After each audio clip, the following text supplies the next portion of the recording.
अजीज खान साहब, ये सवाल आपके लिए, और मुझे ये भी समझा दीजिए कि 37 सीटें ईवीएम से जीती थी या पेपर बैलेट से लोकसभा चुनाव में?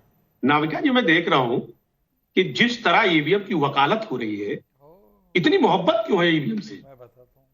मतलब लगातार शहजाद भी, हर्षवर्धन जी भी लगातार ईवीएम की वकालत कर रहे हैं।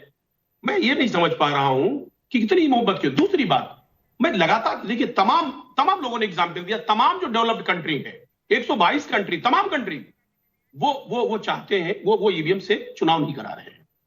आखिर हिंदुस्तान में इतना ज्यादा मशीनरी पर भरोसा क्यों? अभी कहा गया कि 4 से 14 आप थे, 4 से 14 आप थे, आपने ऐसा क्यों? उन्होंने गलती की, क्या आप भी गलती करेंगे? उन्होंने नहीं, आप भी थे उस सरकार को सपोर्ट करते हुए, उन्होंने पर मत डालिए, आप भी थे वहां। अरे नाविका जी सुनिए, नहीं सुनिए, लेकिन फैक्ट तो क्लियर कर दूं। आप उस सरकार के बाकायदा उस तंत्र में थे। अरे मैं वही कह रहा हूं, आप मुझे मौका दें। सुब्रमण्यम स्वामी ने जब सवाल खड़ा किया, वीवीपैट की बात रखी, तो आखिर वो सवाल आज तक नहीं है क्या? अभी कह रहे हैं कि साहब सारी काउंटिंग नहीं हो सकती, तमाम ऑर्डर आए उसके पक्ष में, सुप्रीम कोर्ट ने भी कहा, इलेक्शन कमीशन ने भी कहा। हकीकत यह है, इस बात को आप समझिए सबसे पहले, कि ईवीएम से जिस तरह लगाव बीजेपी को है, निश्चित तौर पे दिक्कत है। और आप कह रहे 37 कैसे जीते, पेपर पे जीते कि पेपर पे नहीं जीते, ईवीएम से जीते? कह रहे 50 जीती, हमारे नेता 50 जीते, समाजवादी पार्टी और गठबंधन 50 सीटें आती उत्तर प्रदेश में। और इस बार इंडिया गठबंधन का प्रधानमंत्री होता अगर पूरे देश में बैलेट पेपर से चुनाव हो जाता, निश्चित तौर पे होता। लेकिन शहजाद पूनावाला जी आपको फैक्ट चेक कर रहे हैं, शहजाद पूनावाला जी आपको फैक्ट चेक कर रहे हैं। हाँ, अजीज जी ने बोला कि बीजेपी वालों को, हर्षवर्धन जी को, ये ईवीएम नाम की बला से इतनी मोहब्बत क्यों है? Karti Chidambaram, I have been participating in election using EVM since 2004. I have personally had no bad experience, nor I have proof to say that any kind of manipulation or tampering is possible. ये मोहब्बत तो कार्ति जी को है, शरद पवार जी को भी मोहब्बत है, उन्होंने भी यही बयान दिया है। तो बताइए ये हमारी पार्टी में ज्वाइन कब हो गए भाई? अब दूसरी बात मैं पूछना चाहता हूं, आप फैक्ट भूल रहे हैं। 2012-13 में जब सुब्रमण्यम स्वामी, जिनको आप मसीहा मान रहे हैं ईवीएम का, उन्होंने ये सब बोला था, तब आपकी सरकार कांग्रेस के साथ थी। यूपीए में करवा देते ना बैलेट पेपर। 2012 में नया जीत के भी आए थे यूपी में, तब क्यों नहीं करवाए? चलिए छोड़ देते उस विषय को। तीसरी बात, विवेक जी से ये उम्मीद नहीं थी। विवेक जी एक बहुत ही सुलझे हुए व्यक्ति है। उन्होंने कहा कि जम्मू कश्मीर और झारखंड का झुंझुना हमें थमा दिया। मेरे आदिवासी भाई बहन और वहां पर खास करके कश्मीर के मुस्लिम समाज के लोग, देख लीजिए, आपने खड़े होकर मोदी जी की स्कीम मिली, सब फायदा मिला, वोट इनको दिया, और ये झुंझुना बोल रहे हैं आपके वोट को। ये क्लिप वहां पर जानी चाहिए, जम्मू कश्मीर के सभी लोग भी देखे और झारखंड के लोग। हम हारे चुनाव आपके यहाँ, फिर भी हम नतमस्तक हुए आपके सामने। ये आपने वोट दिया इनको, ये झुंझुना बोल रहे हैं आपको झुंझुना बोला है। इनको जेएनयू में वोट नहीं मिलता। विवेक जी जेएनयू जाते, वहां पे समोसा नहीं देते इनको क्रेडिट पे, क्रेडिट पे समोसा नहीं मिल रहा है इनको। आपने वोट दे दिया और आपके वोट को झुंझुना बोला। नहीं था जेएनयू में सरकार बनाना। पीडीपी के बाद आप इतने डरे हुए थे कि आप कश्मीर में घुसने की हिम्मत नहीं करना चाहते थे। आपको तो आपने कश्मीर में लेवल प्लेइंग फील्ड दी, आपने झारखंड में लेवल प्लेइंग फील्ड दी, और आपने हरियाणा और महाराष्ट्र में चोरी की। ये किया आपने। मेरे को ये समझ में नहीं आता कमलाकर त्रिपाठी जी, मुझे ये समझ में नहीं आता कि लोकसभा चुनाव में जहां 400 पार की बात हो रही थी, वहां अगर ईवीएम मैनिपुलेट करने का तंत्र होता किसी के पास, तो वो क्यों ना करता? वो क्यों उत्तर प्रदेश में और महाराष्ट्र में इतनी कम सीटें लेकर आता? और दूसरी बात, आप हरियाणा हार जाओ, हाय तौबा, जम्मू कश्मीर जीत जाओ तो ईवीएम सही। मैं पूछना चाहती हूं, सन 2000 में अगर पहली बार ईवीएम इस्तेमाल हुए तो 2004 वाजपेयी जी की सरकार थी। वो इंडिया शाइनिंग के बाद आप कैसे जीत गए?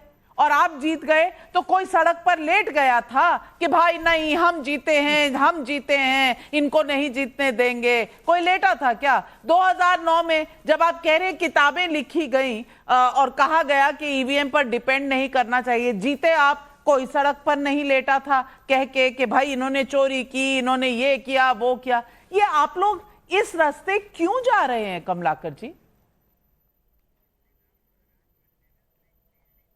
नाविका जी, सबसे पहले तो आपको बता दूं, जो बार बार ये कहा जा रहा है कि किताब लिखी थी तो उस समय अडॉप्ट क्यों नहीं, अडॉप्ट इसलिए नहीं किया गया कि हम लोग हैक नहीं करते थे, और वही कारण था कि नरेंद्र मोदी जी की सरकार बनी। सिस्टम ले आए जो लेकिन हैकेबल था। इन्होंने जो सिस्टम बनाया हुआ है, किया ये नहीं। हैकिंग ओहो, आपकी करते हैं। महानता, इसलिए मैं आपकी क्वेश्चन महानता का उठना कायल स्वाभाविक हूं है। साहब। हम सिस्टम हैकेबल ले आए पर हमने किया नहीं, हम ईमानदार थे।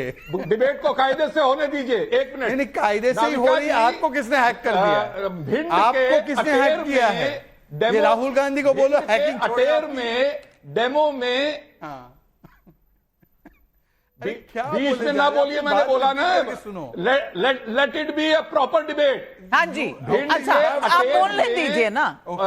जब डेमो में दिखाया गया तो लगातार बीजेपी की पर्चियां निकली और उसमें डीएम को और एसपी को सस्पेंड किया गया, और चुनाव अधिकारी ने क्या कहा कि मशीन्स कैलिब्रेट नहीं हुई थी। अगर मशीन्स कैलिब्रेट नहीं हुई थी तो लगातार बीजेपी की पर्ची निकल सकती है, तो हम ये क्यों न माने कि वो कैलिब्रेशन ही इस तरह का था कि लगातार बीजेपी की पर्ची निकले। और आपको बता दूं, ये जिस तरीके से, और जो आप कह रही हैं, हम बार बार ये कहेंगे, लोकसभा के चुनाव में इन्होंने 11 दिन बाद अपडेट किया और उसमें 1,07,00,000 मतों का अंतर था। आप जोड़ लीजिए, पर कंस्टिट्यूंसी 28,000 से ज्यादा फिर वोटों का भी penetration 240 से है। तो आप एक सीट जहां- ज्यादा जहां नहीं मिली। overwhelming- Harshvardhan Tripathi ji, overwhelming opposition है। मतलब हिसाब किताब में गड़बड़ थी, ईवीएम खराब थे, लेकिन बीजेपी फिर भी फुल मेजॉरिटी लेकर नहीं आ पाई, जबकि सारे ईवीएम हैकेबल इनकी जेब में थे। कैलिब्रेशन भी ये खुद ही कर रहे थे। मुझे लॉजिक समझ में नहीं आ रहा, कृपया मदद कर दें। नविका जी, एक तो मैं कहूंगा कि आज बड़ा सुंदर चित्र आया है और उसको कहिए कि उसको चलाएं स्क्रीन पर बड़ा बड़ा। प्रियंका जी को राहुल जी मिठाई खिला रहे हैं और दोनों ईवीएम से चुनकर आए हुए सांसद हैं, अखिलेश यादव और डिंपल यादव। बढ़िया ईवीएम से चुनकर आ जाते हैं, कहीं कोई दिक्कत नहीं होती। परिवार के लोग सब आते हैं, कोई दिक्कत नहीं होती। सुप्रिया सुले पूरी प्रतिष्ठा लगा दी थी। अजीत पवार बेचारे अपनी पत्नी को लड़ाकर, सुनेत्रा को, क्या हुआ, भाभी जी हार गई। अब सवाल यह है कि अगर ये सारे लोग ईवीएम से जीत कर आए तो क्या नरेंद्र मोदी अपने सामने वो चाहेंगे कि जो उनको, उनके ऊपर प्रश्न चिन्ह खड़ा करता है? फैजाबाद अवधेश प्रसाद जी को अयोध्या नरेश कह के घूमते रहे। करोगे, मैनिपुलेशन का एक लेवल होता है थोड़ा तो अच्छा, और जो आप मैनिपुलेशन मर्यादा कर होनी चाहिए। सकते हैं पर एक लेवल तक कर सकते हैं, उससे ज्यादा नहीं कर सकते। उसके बाद मशीन काट लेती है, उसके बाद मशीन आपका हाथ पकड़ लेती है। कमलाकर त्रिपाठी जी, आप कम से कम साइंस नहीं पढ़ा रहे, आप साइंटिस्ट नहीं है, ये गनीमत है, लेकिन पब्लिक अगर सवाल पूछ रही है। रेवंत रेड्डी नहीं होते तो 100 करोड़ वापस नहीं कर पाते अडानी को। ईवीएम से चुनकर नहीं आए होते तो 100 करोड़ पाते नहीं, फिर वापस नहीं कर पाते। बिल्कुल।